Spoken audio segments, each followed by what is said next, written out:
Either the one thing I really hate about the Republic of Ireland is, like the rest of Europe, there is absolutely nowhere to walk if you're a poor person. I mean, in the rest of Europe, if you're a rich person, there's plenty of places to walk. But there isn't anywhere in Ireland for even rich people to walk. I mean, there are no rights of way whatsoever. Everything is discretionary. And the thing about it is that if you fall over, you can sue the farmer. So they don't want you on their land because they're just trying to protect themselves from litigation. I mean, it's an appalling situation. In Britain, there was a massive, great campaign to make people to actually get rights of way across farmers' land, which is absolutely brilliant. It took mass trespass campaign, civil disobedience, I don't know what all. And this was back in the days when people didn't do civil disobedience, you know. It was like right back before the 60s. But they got their way, and there's a lot of rights of way in Britain. But of course, they are being closed down because nobody goes walking on these rights of way. And if they don't get used for, I don't know, 7 years or something, they just get closed.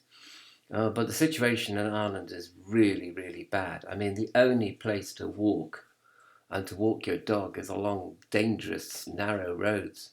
You know, the roads that are in Ireland are so dangerous, they're so narrow.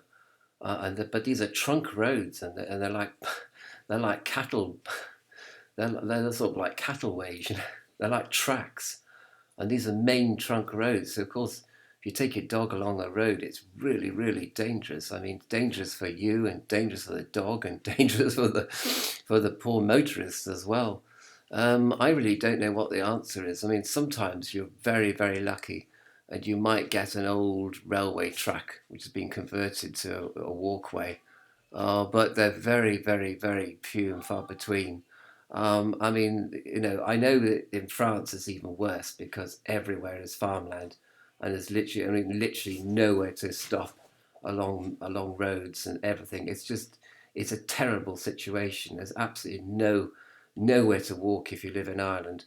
You know, it's really and of course, you know, you get so pent up as well because you can't sort of walk and let off steam and you know, and get a good sweat up as you walk. You've got to jog along these horrifically dangerous roads, and I suppose you just got to take your life in your hands and just do it. And you know, the whole thing was, it was all right when Ireland was a poor country and didn't there weren't many cars, because that was okay. You probably could walk along roads, but now there are so many cars in Ireland. There's absolutely nowhere to walk at all.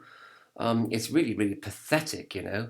And a lot of areas where in Ireland where you could walk, they've all been closed because of the problem with litigation with insurance. You see, there's no people, farmers can't afford the insurance, so a lot of the public pathways across mountains and fields have all been closed. So it's like it is nowhere. There's absolutely nowhere, and I think it's an appalling situation.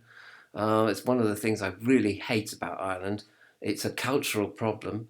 I suppose it would have been a cultural problem in Britain had not people taken the Ramblers Association, for example, really campaigned strenuously and with public disobedience as well, by the way.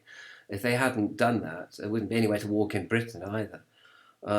So, you know, it goes, something's got to be done, and I don't know what can be done actually.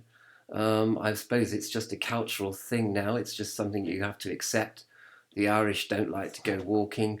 They don't like dogs. They don't like walking with dogs. It's just a dead loss, really.